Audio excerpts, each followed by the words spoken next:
Hi, beautiful people. Welcome to my channel. If you're new, my name is Georgia. To my regular subscribers, welcome back. So we are going to do a recap and a review of Love and Marriage Huntsville, Season 6, Episode 6. So, we left off where we had the ladies at the spa, and Mel was like, I'm not here for this. I'm out. She bid the ladies goodbye. She gave them a few nice words, and she was out. So now we're starting off episode 6 where we have Mel visiting Tiffany at home. She said she needed to check on her because Tiffany is pregnant. She is about to give birth any day, and she was going back and forth with Keke, and she just wanted to check on her to make sure she's okay. So they did a recap of the event, and then Mel tell her, I'm inviting you and all the other girls. I'm doing another event. I'm inviting you and all the other girls to a tea party where we are gonna talk and participate in activities regarding etiquette. So they talked about that for a little while, and then Mel told her, listen, you could bring a +1 if you want. This is an event where a +1 is invited. And Tiffany said, well, with this group, +1s means back up. So I don't know if I'm going to be able to bring a +1. So we left them there. Now we have Maurice and Kimmi at home, and we have Kaiwa on FaceTime. They're trying to decide what to do about Monster, because apparently Monster is not following the house rules. Like they'll ask him to do something and he'll just ignore them. Usually you take away a kid's electronics and they have a fit. Monster finds a way to adapt. So he is not listening. And to Kimmi's point, she's like, he knows I'm a bonus parent and there's only so much I can do. So therefore, if I ask him to do something or talk to him about something, if he doesn't want to do it, then he won't. And there's nothing that I could do about it. So that's their discussion. And Kimmi is letting Maurice know, you're not hard enough on him because you're not backing me up when I ask him to do something. And even when he defies you, you're not going in on him to make sure that he does what he's supposed to. So that was the discussion between between Maurice, Kimmi, and Kaiwa. I don't think they came to any kind of agreement regarding that. But we left it there. Now we have Stormi and Keke. So Stormi invites Keke to what's called a Reiki session. I've never heard of anything like that. Something about, feeling your energy, cleansing yourself, and just knowing how powerful energy can be. According to Keke, she's never done anything like that either. And she's talking to the instructor. The instructor says everything she does, that she's very spiritual. So everything she does, she's led by God. So Keke wants a little bit more clarity and how being spiritual ties into doing chakras and all that stuff. And Keke said the people that I've talked to say don't mix the two. So the instructor was like, no, well, those people haven't read the Bible all the way through. So that was her way to get out of answering the question. So they said they're going to check their energy. I guess Stormi must have been really energized because Stormi started crying, and she just felt a way about it. She just felt a way about it. So the instructor told her that the reason for that was because she's such a good person and she wants other people to see, and people are not able to see. So then they went through that little session. Okay. And then they started talking about Tiffany.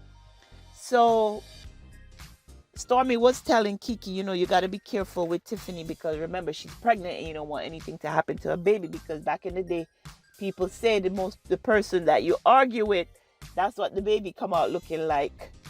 And Keke was like, she should be happy that her baby will be looking like me. So I found that to be hilarious because, Keke was like, well, if she don't want to have all these arguments, then she shouldn't start me. So in Keke's word, I don't care if she's pregnant and she started, I'm going to finish it. So that was the conversation and the little get together with Keke and Stormi. Now we have Maurice and Martell. Martell came over to see the new space that Maurice and Kimmi are doing. Maurice is gonna have his law office downstairs, and Kimmi has her title company upstairs. So Martell was like, are you allowing Kimmi to help with this? And he's like, well, she's gonna pick out the color for the paint. She's gonna be able to, put our finishing touches on it. So now that they're talking about family, he's asking Martell, how's everything going? And Martell is telling him about what happened at the birthday party. The fact that Melody told him that, he couldn't come into the birthday party. But if you watch the scenes before that, we have it where Melody told us that she spoke to Martell 50 minutes before the party started. And he's like, I'm not invited to the party. And she's like, no, you're not invited to this party. However, you could see your daughter afterwards. You could come pick her up and you could have her afterwards. And then we see where after the party, Melody called Martell and he's like, okay, she's ready. Are you going to come get her? He's like, well, not today. So he just wanted to act up in front of the camera and make her seem like she was a bad person. So when Maurice asked him, so why do you think you guys got to this space? You and Melody are at a space where you're at an impasse where you can't seem to get over it. He's like, man, you got to do something to get back to where you were. He's like, not necessarily get back together, but, get back to a space where you guys could co-parent and be okay with it. And Martell was like, well, we're working on it.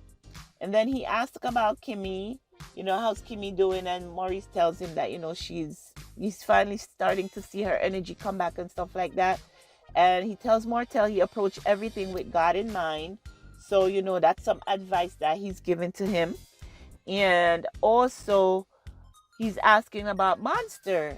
And Maurice is telling him that they're having a bit of trouble with Monster, that he's not listening. He gives the story about, he had a little dog when he was younger that didn't listen. And Peaches is the name of the dog.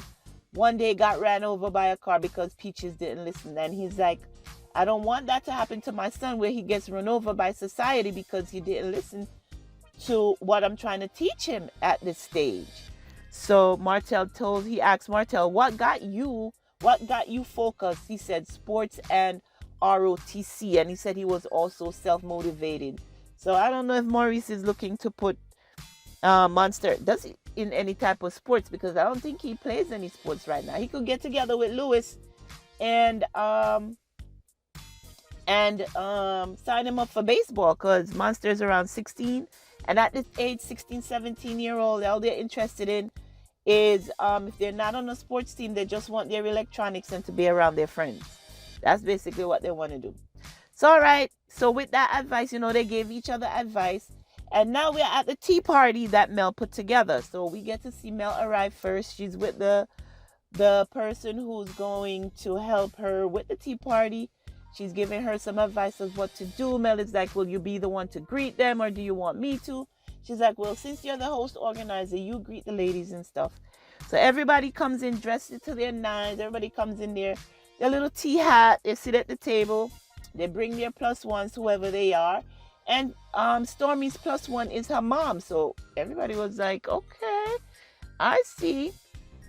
Stormi's plus one was her mom. And we know there's going to be some drama here because remember, Stormi's mom says she was waiting to talk to Melody because when she first met Melody, she didn't like her energy.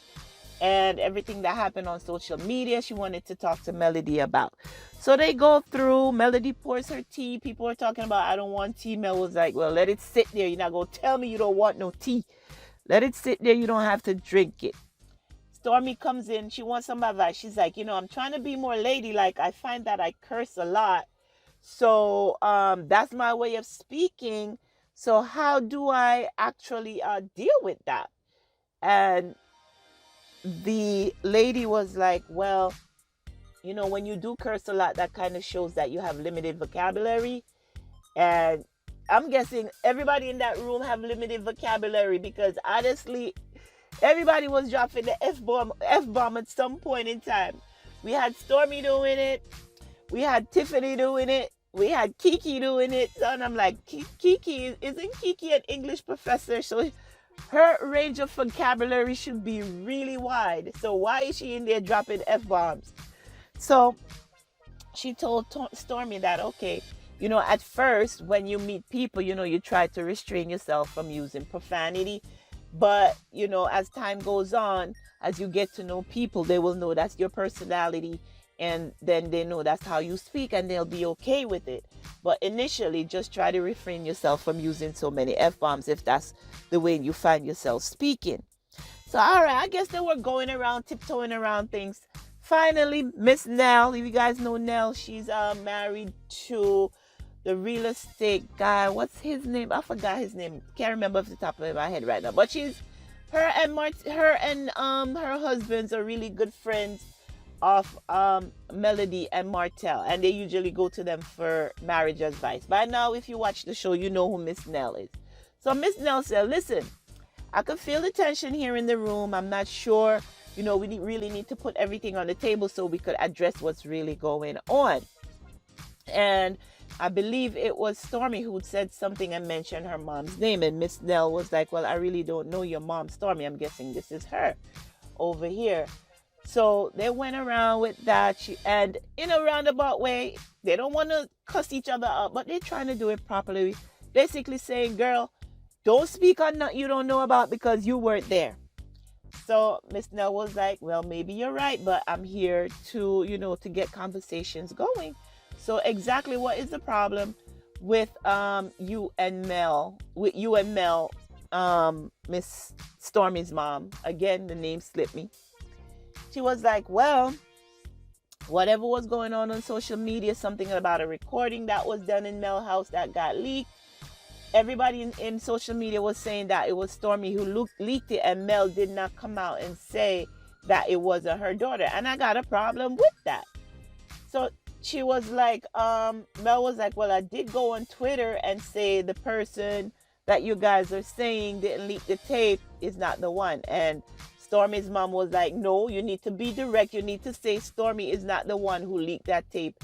And you that's my problem with you. You're not direct. You still leave it open for interpretation, and that's not good. So Mel was like, well, I'm sorry if you felt that way. She just gave a vague apology. And then now we move on to who was it? Who was next? First it was Mel and Stormi's mom. Then we have Tiffany and Keke going at it now. Something about Keke, Tiffany saying that she don't know Keke, she know of Keke. That's similar to the conversation where Marcel had with Louis when Louis is trying to give him advice on marriage. He's like, bro, you don't know me, you know of me. So that's what I thought about when I saw them having that conversation back and forth. Keke saying that I've known Tiffany for years. My son is enrolled in her husband's baseball camp, so she's seen her at games and they've had conversations. She even went on a whole crusade to help Tiffany find her dad through helping Mel. Well, we didn't know that because they didn't show that last season. Or did they? I'm forgetting. Remind me if they leave a comment in the comment section if they showed that last season where we had Keke and Mel having a conversation about helping Tiffany find her father. So they were going, it was kind of heated, but on Keke's side anyway, she had a lot to say. And at one point, as a dig, she's like, well, yeah, I know who my daddy is. So everybody in the room paused. Of course, they took a breath like, did she really just say that? Then the organizer told Keke, I think she went behind her and put her hand on her shoulders and said, take a couple of deep breaths. Breathe in, breathe out. Breathe in, breathe out. So that happened. And then she's like, you really didn't need to take a dig at Tiffany that way. And she was like, well, that wasn't a dig. And everybody in the room said, well, that certainly was a dig. Well, if she took it that way, I'm sorry. Another vague apology. But Keke is butthurt that Tiffany is saying that I don't know her. I know of her, but I don't know her. So Melody took that pause right now to say, you know what, guys? I thank you all for coming. It was beautiful. I hope going forward we can communicate better. and here's some gifts. And Stormi, no, Stormi, it is not a Gucci purse. And if you remember last season, Stormi gave Destiny a Gucci purse. And Destiny says she lost the purse at the airport. Anyway, that was the episode, guys. We have people trying to communicate better. I see Mel trying to get these ladies going in a different direction of not cursing and yelling in every episode that we have. We're trying to make things positive around here. And we have Stormi and Keke still trying to hold on to the drama. Maybe that's because they just got here and they haven't been really part of any real drama, because seasons 1 through 4 and some of 5, we had the drama heavy. So I know they're trying to hold on to that. But that's what we have, guys. That is my recap of Love and Marriage Huntsville, season 6, episode 6. Getting ready to do recap and review of Love and Marriage Detroit. That's coming up. I believe it's starting mid-June. So we're getting ready to do that. And Bell Collective is on. If you have not seen my review of Bell Collective, also, subscribe to the channel. Make sure that you don't miss out on any uploads. And until next time, be sure to take care of yourselves and your family. Thanks for watching. Take care. Bye-bye.